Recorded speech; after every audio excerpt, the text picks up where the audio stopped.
안녕하세요. 오늘은 빅터 프랭클의 죽음의 수용소에서 이 책을 읽어보려고 합니다.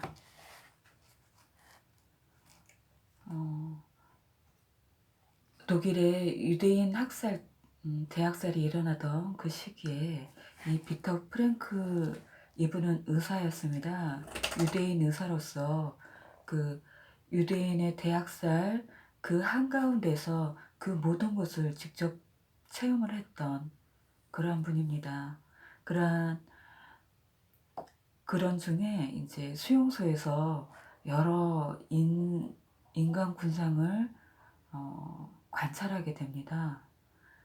자, 이 죽음의 수용소 안에 소제목 중에 미래에 대한 믿음의 상실은 파멸이다 라는 부분이 있습니다. 미래에 대한 믿음, 신념을 상실할 때 사람은 자신의 정신력까지 상실하게 된다고 합니다. 그래서 이제 그 순간부터 쇠퇴의 길로 들어서게 되는 거죠. 그래서 그의 육체, 정신은 이제 부패하기 시작한다고 합니다. 부패의 온상으로 변한다고 합니다. 일반적으로 이 수용소에서 미래에 대한 믿음을 상실하고 파멸로 들어서는 그런 순간들이 어느 날 갑자기 일어난다고 합니다.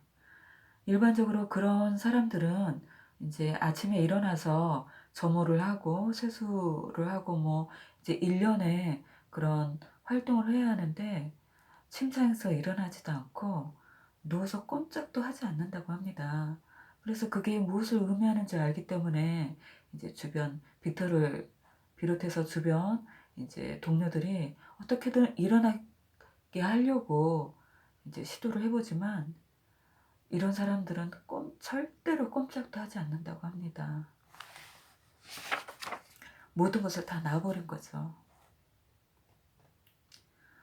미래에 대한 믿음 상실과 이 위험한 자포자기 사이에 밀접한 관계를 갖고 있는 극적이고도 실제적인 사례를 접할 수 있었다.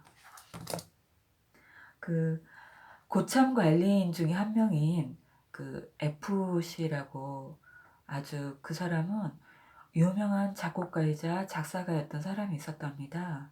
근데 이 사람이 어느 날 빅터에게 와서 선생, 내가 꿈을 하나 꿨어.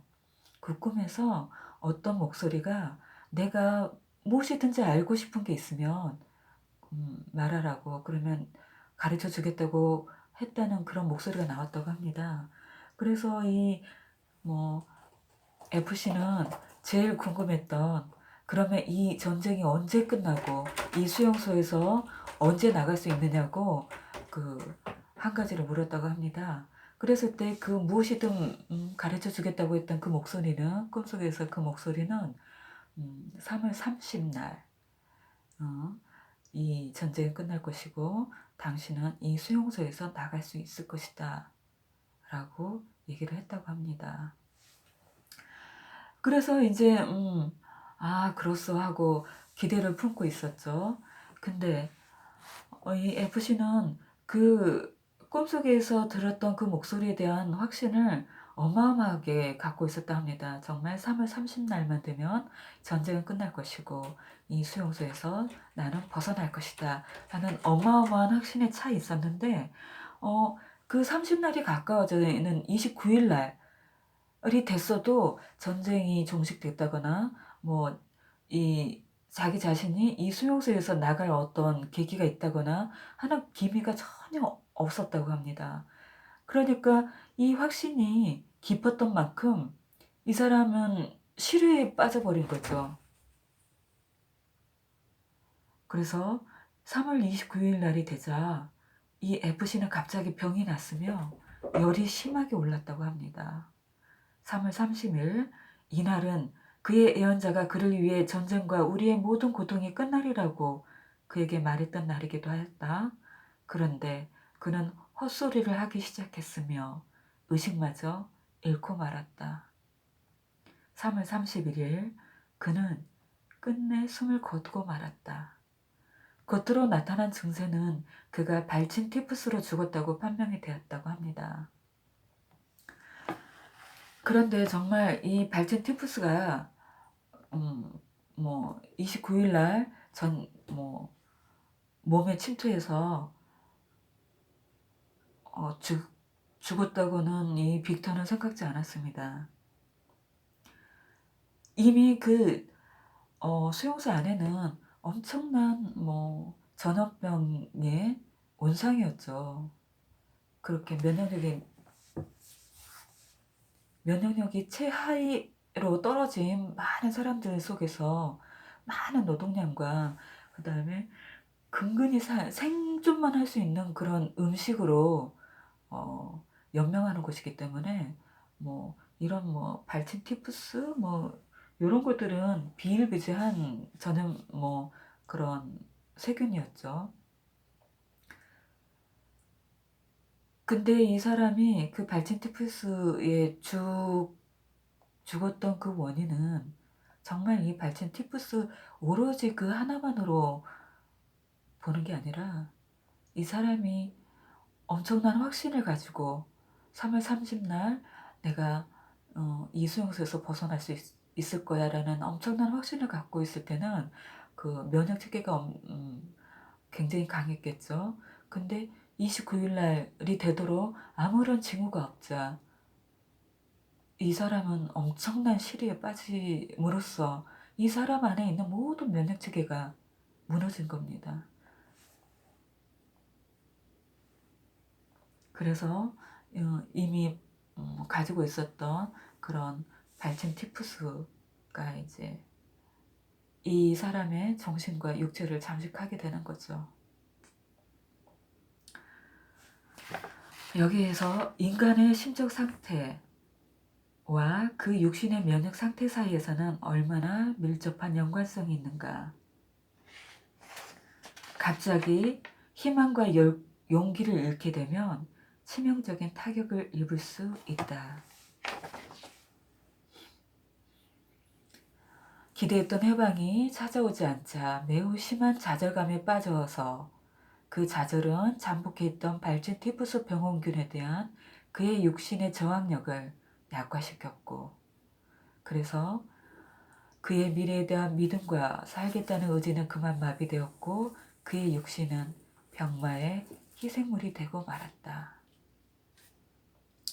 또 이런 예가 또 있다 합니다. 또 이 빅터한테 강제 수용소의 주치의가 해준 말이 있다고 합니다. 여보게 사람들의 사망률이 언제가 가장 높은지 아는가? 그때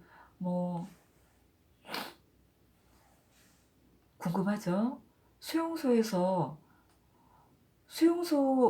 환경이라는 것은 좋았다가 나빠지거나 여기는 좋다가 나쁘고 그런 게 아니고 꾸준히 어떤 수용소의 환경은 일정한데 왜 어떤 시기에 사람의 사망률이 유난히 더 높은 걸까? 이 주치의가 얘기를 해준 게 1944년 성탄절부터 1945년 새해에 이르기까지 딱 일주일 동안 사람들의 사망률이 급격하게 증가했다고 합니다. 이때 특별히 중노동의 여건이나 공급되는 음식의 악화나 혹은 기후의 변화가 있다거나 아니면 새로운 전염병이 있어서가 아니라고 합니다. 왜일까요? 그거는 단순히 대다수의 재수가 성탄절까지는 다시 집에 돌아갈 수 있겠지 하는 가냘픈 희망에 기대를 걸고 살아왔다가 그 성탄절이 지나도록 아무런 소식이 없자 이 죄수들은 그만 용기를 잃게 되고 희망을 잃게 돼서 커다란 시리에 사로잡히게 되고 맙니다. 그러면 이렇게 커다란 시리에 사로잡히면 사람의 저항력은 엄청나게 떨어져서 이로 인해서 상당한 죄수가 죽어갔다고 합니다. 이 이야기는 이런 특별한 수용소에 있는 죄수들만의 문제가 아니라 우리 현대 사회를 살아가는 우리 모든 사람들에게도 어, 의미가 있는 말이죠. 우리는 우리 자신을 위해서 우리 가족을 사랑하고 또 나 자신을 사랑하기 때문에 어떠한 경우에도 희망을 놓지 않아야 한다는, 정말 희망이 1도 없는 상황에서도 그 0.01을 바라보고 희망을 갖고 살아야 되는 의미가 여기에 있는 것 같습니다. 우리가 희망을 잃는 순간 우리는 우리 자신한테 살인 아닌 살인을 하는 거나 같다라고 생각을 해야 될 것 같습니다. 우리는 우리의 육체의 아름다움, 생명을 위해서라도 우리 자신의 희망의 끈을 놓아서는 절대 안 됩니다. 우리의 그 아름다운 생명을 위해서. 니체가 이런 말을 합니다. 살아갈 이유를 알고 있는 사람은 어떠한 상황에서도 견뎌낼 수 있다. 살아갈 이유가 1%도 없다고요? 그러면 살아갈 이유 0.01%라도 한번 찾아봅시다.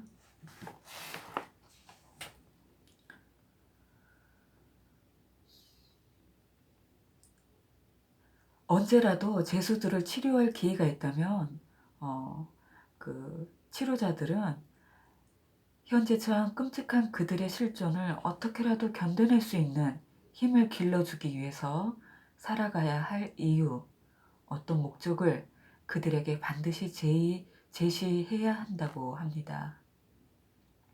우리가 우리 스스로의 치료자가 돼서 우리가 살아가는 것뿐만 아니라 잘 살기 위해서라도 우리는 우리가 살아가야 할 이유를 최대한, 그게 수천 수만 가지가 아닐지라도 단 한 가지일지라도 우리가 반드시 살아가야 할 이유를 알고 있어야 될 것 같습니다. 한번 찾아보셔야 될 것 같습니다. 수천 수만 가지도 넘겠죠. 당신이 살아가야 할 이유, 당신의 부모님, 당신의 자녀분들, 당신을 알고 있는 많은 사람들, 그리고 무엇보다도 지금 살아있는 당신, 뼈와 피와 살로 이루어진 당신의 그 생명, 두근두근 가슴이 뜨는 그 심장, 그들을 죽여서는 안 되겠습니다. 나는 이제 삶에서 아무것도 기대할 수 없어 라는 말이 자기 자신을 죽인다는 거. 그랬을 때 이제 이 빅터가 또 훌륭하신 분이신 게 그래요. 우리는 어떤 삶에서 어떤 기대를 갖고 우리가 살기를 바랍니다. 삶이 우리에게 어떤 희망을 줘서 어떤 살만한 근거가 제시되어서 우리는 산다. 우리가 그런 피동적이고 수동적인 존재가 되어서는 안 된다고 말씀하십니다. 어떤 살아야 될 이유가 있기 때문에 우리가 사는 게 아니라 삶은 우리에게 기대를 걸고 있다고 합니다. 우리가 원해서 응애응애 태어난 게 아니지 않습니까? 어느 날 우리는 무엇 때문인지 태어나졌습니다. 태어나진 이유가 있겠죠. 우리가 원해서 태어난 게 아닙니다. 지금 우리는 우리가 원했든 원하지 않았든 기억할 수 없어요. 근데 우리는 태어나져 버렸습니다. 왜 태어나졌을까요? 삶이 우리에게 생명을 주었을 때 삶이 우리에게 기대하는 것이 있기 때문입니다. 우리는 삶에 의해서 기대한 바대로 기대한 바가 있기 때문에 태어나진 겁니다. 우리는 삶의 의미에 관한 질문을 멈출 필요가 있다. 우리가 삶의 의미에 대한 질문이 아니라 그 대신 삶이 우리에게 질문을 받는 존재로 생각해야 할 것이다. 자, 너에게 삶을 주었어. 너는 이제 앞으로 무엇을 할 것이니?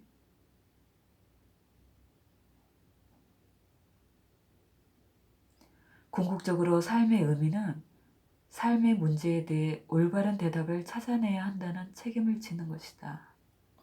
이게 어떤 말씀이냐면요. 우리는 살아가는데 우리가 원해서 태어난 것도 아닌데 살다 보니까 어마어마한 문제들을 경험을 해야 합니다. 그런 경험들을 왜 해야 할까요? 우리는 왜 원하지도 않은 이 삶에 태어나서 그 많은 문제들을 겪어야 하는가요? 그 이유는 무엇입니까? 그것을 말해 주기 위해서 빅터가 또 자기가 그 수용소에서 겪었던 이야기들을 합니다. 굉장히 중요한 이야기 한번 들어보세요.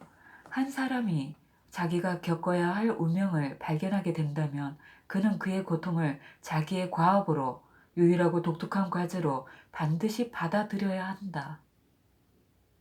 반드시 받아들여야 한다. 그리고 그는 괴로운 상황에 놓여 있을 때라도 이 우주에서 오직 유일한 그 한 사람뿐이라는 사실을 반드시 인식해야 할 것이며 그 누구도 그를 그의 고통 속에서 구할 수 없을 뿐더러 그의 위치에서 그의 고통을 대신할 그 누구도 없다.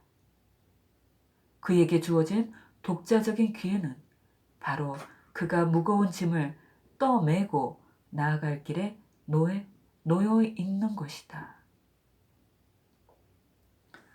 우리가 살면서 겪어야 할 그런 삶의 과제들이 있지 않습니까?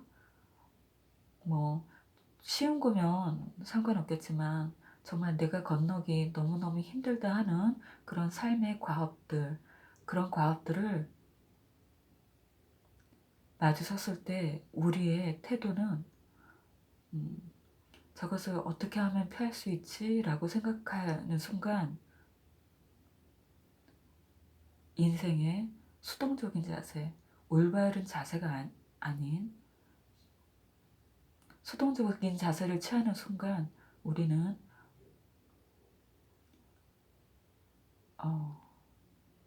누구를 탓할 사람을 찾게 되고 또 왜 나에게 이런 일이 생겼을까 하는 그런 쓸데없는 그런 해서는 안 될 그런 쓰잘데기 없는 그런 의문을 품으면서 자기 우울증으로 빠지게 되는 겁니다. 그거는 시험에서 채점을 하자 보면 마이너스 50점인 거죠. 우리는 시험 볼 때 공부를 할 때 마이너스 점수를 받으려고 공부를 하지 않지 않습니까? 우리가 사는 것도 마이너스를 살기 위해서 사는 게 아니지 않습니까? 우리는 플러스를 위해서 살기를 원합니다.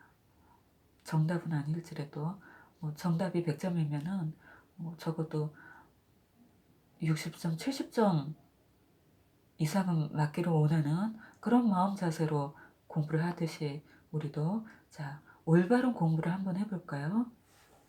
자기가 겪어야 할 운명은 피할 수 없다. 피할 수 없다. 그리고 이 과제의 주인공은 오로지 나다. 자, 이 빅터가 있었던 이 죄수들, 그 죽음과 같은 죽음의 수용소에 있었던 그 죄수들 한번 볼게요.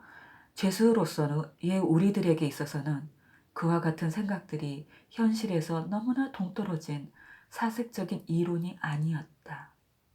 그와 같은 사색들은 우리들에게 도움이 될 수 있는 유일한 생각들이었다. 그리고 절망에 빠지려는 우리들을 붙들어 주었으며 심지어 살아서 수용소를 나갈 수 있는 가능성이 전혀 없어 보일 때도 우리들을 좌절의 심연으로 떨어지는 것을 건져주었다. 이 절망밖에 없는 이 죄수라고 하면 이 사람들, 이 수용소에 있던 이 사람들한테 얼마나 정말 어처구니 없는 상황입니까?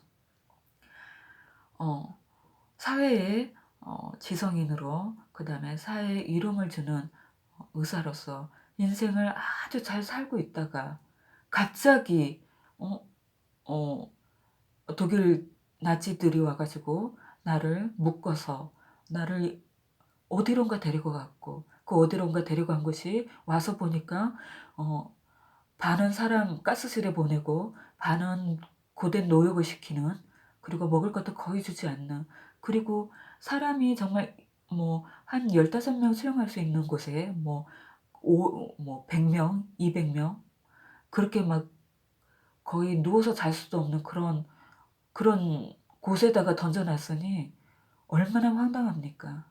그런 황당함을 느끼는 모든 사람들이 내린 답이, 한 사람이 자기가 겪어야 할 운명을 발견하게 된다면 그는 그의 고통을 자기의 과업으로, 유일하고 독특한 과제로 반드시 받아들여야 한다. 그리고 그는 괴로운 상황에 놓여 있을 때라도 이 우주에서 오직 유일한 그 한 사람뿐이라는 사실을 반드시 인식해야 할 것이다. 그 누구도 그를 그의 고통 속에서 구할 수 없을 뿐더러 그의 위치에서 그의 고통을 대신할 수도 없을 것이다. 그에게 주어진 독자적인 기회는 바로 그가 무거운 짐을 떠메고 나아갈 길에 놓여 있는 것이다.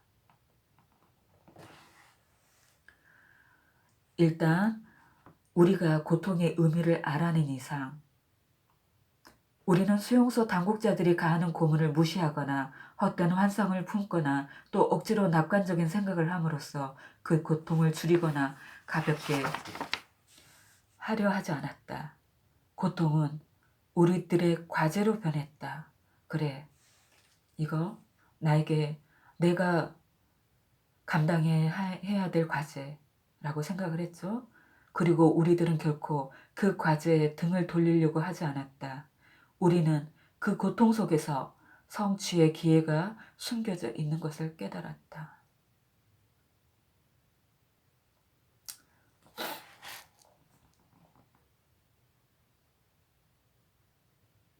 진정 우리가 극복해 나가야 할 고통은 이 세상에 너무나 많다. 그렇기 때문에 우리들은 약해지려는 순간을 극복하고 흘러내리려는 눈물을 씹어삼키며 잔뜩 도사리고 있는 고통과 맞설 필요가 있었다. 하지만 눈물을 부끄러워할 필요는 없었다. 눈물은 한 사람이 가장 위대한 용기, 고통을 참고 견딜 수 있는 용기가 있음을 입증했기 때문이다. 이러한 사실을 알고 있는 사람들은 얼마 되지 않았다. 지극히 소수의 사람들만이 깨달았을 뿐이었다. 어떤 사람들은 겸연쩍은 얼굴을 하고 종종 자기들이 울었다는 사실을 고백하였다. 나의 동료 가운데 한 사람도 눈물을 흘렸다고 고백한 적이 있었다. 그 동료는 한때 부종에 시달리고 있었다. 그런데 어느 틈에 그는 부종의 고통에서 헤어났다. 그래서 나는 부종을 어떻게 이겨낼 수 있었느냐고 물었다. 그때 그는 고백으로 대답을 대신했다. 나는 실컷 울어서 부종을 나의 몸 밖으로 내보냈소. 라고 말했다고 합니다. 이 빅터가 또 이제 자살을 하려고 했던 두 사람에 대해서 얘기를 할 겁니다. 근데 이 두 사람은 자살이 그냥 미수로 끝난 아주 다양한 경우입니다. 어떻게 자살을 하려고 했던 문득 아무것도 하지 않고 온몸을 병균에 병균에게 썩게 부패하게 만들 수 있는 그런 시간을 다시 그런 시간을 다시 삶의 시간으로 바꿀 수 있었을까요?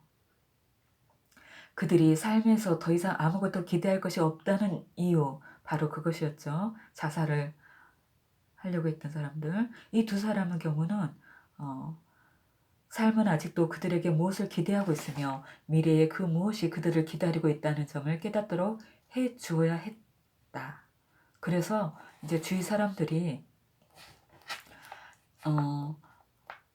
처음에 그 사람처럼 그 미래에 대한 믿음을 잃어버렸을 때 파멸로 간다고 했죠. 근데 이 사람들을 이제 돕기 위해서 또 여러 사람들이 이제 이 사람을 어떻게 도울 수 있을까 했을 때 그 사람 한 사람에게는 외국에 살아있는 사랑하는 아들이 이 아버지를 기다리고 있다는 것을 이제 얘기를 했고, 또 한 사람은 과학자였는데 그 수용소 밖에 그 일련의 책을 쓰고 있다가 그 작업이 아직 끝나지 않은 상태에서 이 수용소로 끌려왔다고 합니다. 그래서 이 사람들에게 당신은 살아야 됩니다. 미래에 대한 믿음이 있어서가 아니라 당신이 살아야 될 이유는 당신의 사랑하는 아들이 당신을 울면서 기다리고 있습니다. 당신은 반드시 살아서 그 아들에게 가서 아버지의 사랑을 베풀어야 합니다. 당신은 살아야 합니다. 그 다음에 또 한 사람 과학자는 당신은 당신만이 끝낼 수 있는 과업이 있습니다. 그거를 미처 끝내지 않고 왔지 않습니까? 당신은 반드시 살아서 그 과업을 완성해야 합니다. 라고 얘기를 했다고 합니다. 그래서 이 두 사람은 결국 삶을 선택을 했죠. 모든 개인을 구별하고 개인의 실존에 의미를 부여할 수 있는 특이성과 유일성은 인간에게 베푸는 사랑 못지않게 창조적인 작용을 나타내고 있다. 다른 사람이 자기를 대신할 수 없다는 것을 깨닫게 되면 자신의 존재에 대한 책임과 계속 살아남아야 할 책임이 중요한 문제로 등장하게 된다.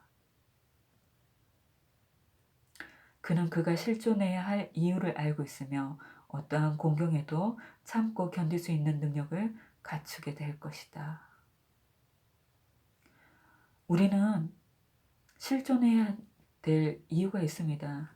우리가 원해서 태어난 게 아니기 때문에 우리가 미래에 대한 믿음이 없다고 해서 우리가 삶을 끝낼 수는 없습니다.